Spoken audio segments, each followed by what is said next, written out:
좀 깨놓으면 섞어서 해라. 좀 섞어지. 쉬는 거. 콜롬비 푸선. 슬래치면 안 주죠. 아. 그래서 니푸 하라마. 니푸게 빈디까 안가리 나보고 꾼까 하었구나.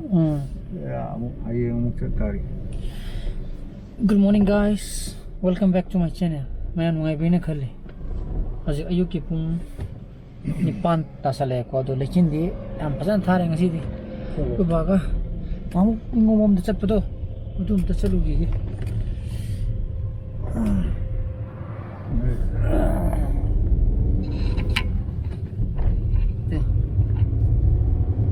Lekin juga pak.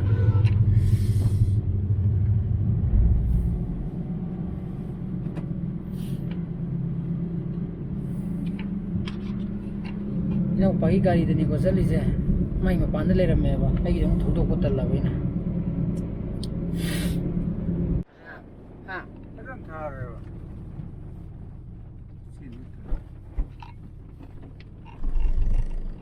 Pasal nama men. Kalau ini mutani jadi mau kalau ada sim lagi. Ya boleh, masalah. Ada yang mujum tu mukli hamdraba. Tamu je, kau ni unang tu tamu je. Ada yang mui phone tu paklak tu ba. Ada kadang sekian tu kangu draba ko. Gaya nung di lu mukli ba. Ada mai farm tu mukli yang mukli nung mukli farm tu. Ada yang farm tu ki mukli ham tu tanam mai rice mill tu mukli. Rice mill tu ki cakren harak ba. Ada mai hum tu mukli. Aku pasang re.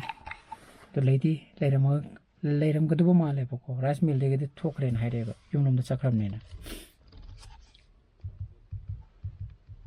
Saya jadi lekin yang kan thari ye.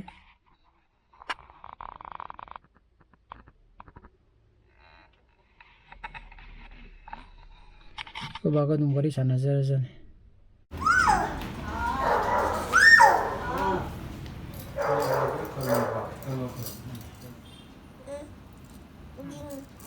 Green tu siapa?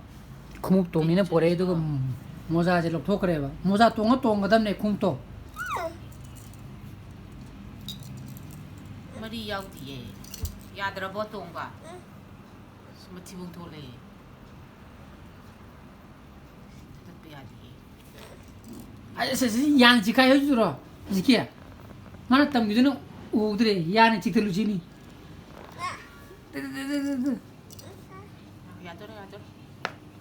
Ya gre.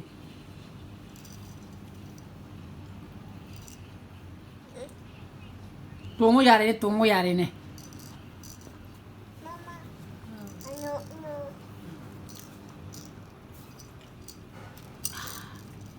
Yang pasar sih di hema. Si mari pajang ka daw ne mari di kai chakage. Mama. Si mari pajang ka daw. Oi. Hei, tak payah lagi. Jauh kita. Kasi daw rin namin daw ya daw. Khadrak tiba. Kok ni? Si khadang kai ni nang ko namai ka yam lai bak ka daw. Pore. Hei. Puro mo bema. Puro mo jing ro. Jelo. Nang phone tong ni dah. Ha. Tolong tu na. Sahaja kita perhatian hari muk lay rom tu onjen biran. Inga. Teng parak pada ko lay rom itu onjen lay ram eba. Kita muk lay jero ba. Atau ni. Lah, kan deh. Ingi am na.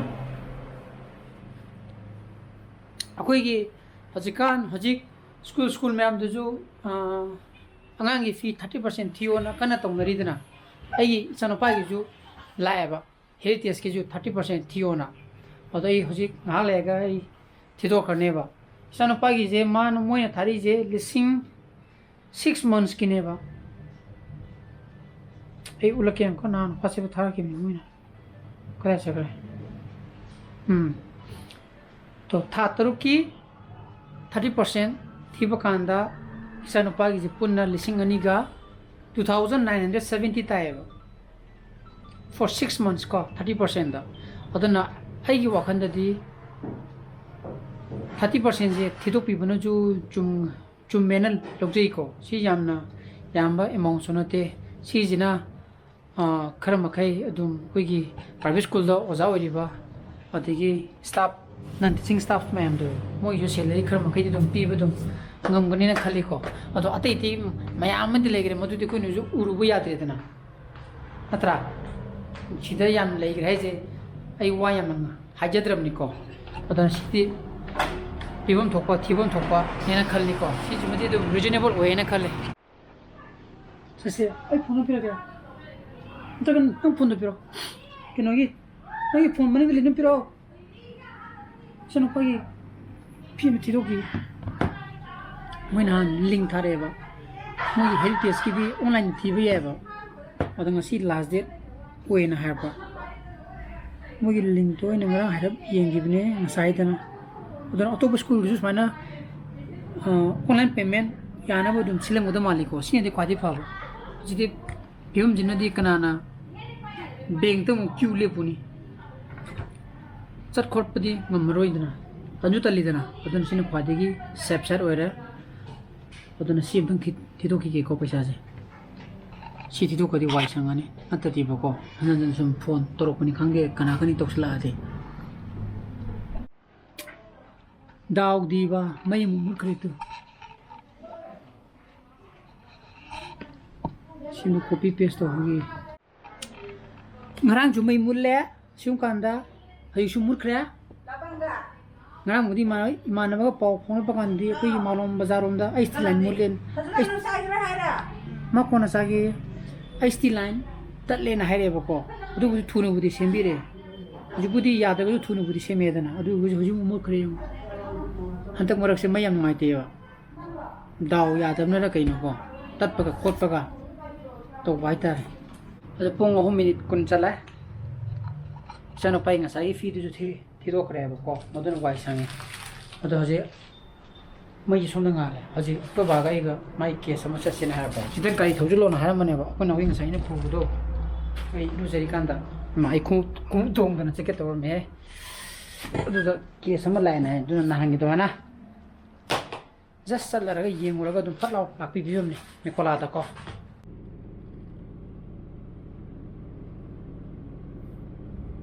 ꯃꯥꯂꯣꯝ ꯃꯈꯥꯔꯣꯝꯗꯒꯤ ꯊꯧꯕꯗꯣ ꯌꯥꯝꯅ ꯂꯝꯕꯤ ꯌꯥꯝ ꯈꯨꯕ ꯍꯥꯏꯇꯥꯔꯦ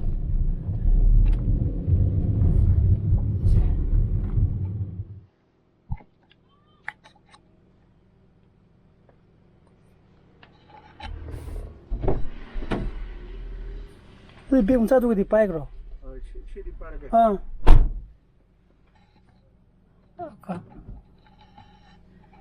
ꯁꯤꯗ ꯆꯪꯈꯤꯗꯣꯔꯦꯀꯣ ꯁꯤ ꯃꯣꯏ ꯑꯦꯐꯦꯅꯦꯕꯀꯣ ꯑꯗꯨꯝ ꯑꯩꯈꯣꯏ ꯕꯥꯒ ꯍꯥꯟꯅ ꯃꯣꯏ ꯊꯕꯛ ꯇꯧꯃꯤꯟꯅꯔꯝꯕ ꯀꯥꯡꯕꯨ ꯑꯗꯨꯗ ꯃꯣꯏꯅ ꯑꯃꯨꯛ ꯀꯧꯔꯛꯏꯅꯦ ꯌꯦꯡꯗꯕ ꯌꯥꯔꯔꯣꯏꯅꯀꯣ ꯑꯣ ꯁꯤꯗ ꯂꯩꯔꯤꯕ ꯁꯟꯁꯤ ꯑꯣꯏ ꯃꯥꯜꯂꯦ ꯃꯄꯥꯟꯗ ꯂꯩꯔꯤꯕ ꯁꯟꯁꯤꯅꯤ ꯅꯥꯔꯤꯁꯤ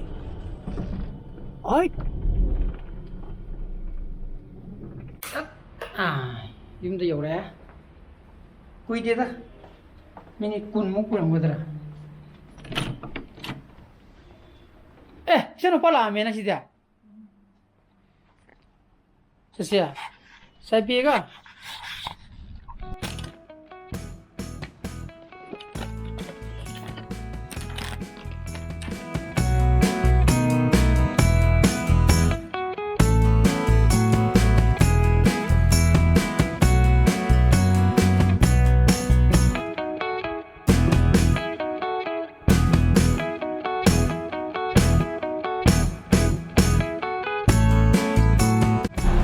Back in 2010 June की तारीख को मंगा इराई नुमित की अयु की पुंग तरागा मिनिट तरेट चटपा स्वाइसिदा डॉक्टर इमोना तौरगा नॉर्मल डिलीवरी दा सुबो हॉस्पिटल दा कोई यान हनबे इसानुपा फंगजखी अखोइना इसानुपा सिगी ममिंग देविन न थोंजखी देविन की आथ्रदी सी गोट हाइबा यामना हराउबा नुंगाइबा नुमित हाइबदु दुम ओइकीको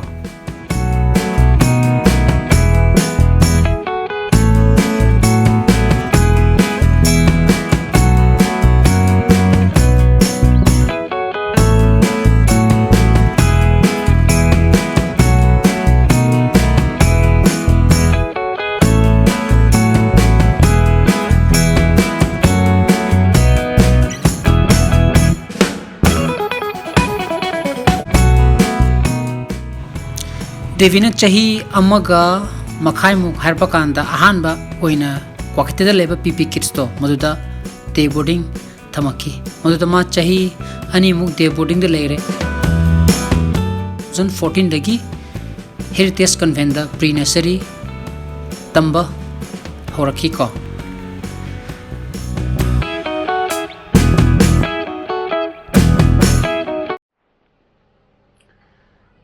Madana sum tor pudan hoji 2020 yoredana 2020 de dima class 4 kare heritage convent da aduga haugiba mamangi hantaki jundo modama masagi chahi tara sugre ko ai sana pase tebin je aduna ai isagi chahi kun nipan makai subakanda debin ai punchi de laki yam thin nungai gi aduna hoji su mangare man maju upiramgani ai magi relation di father and son gi relation gi mathakta kam friend gi type niko lady je di aduna ai ngasi gi blog ji di yam ju tele matang se lo shen jera ge ai gi blog ju pami butho gi di like to biramo share to bio subscribe to bio nuki sana bhajle bio so please be safe and be healthy bye bye good night choo bye bye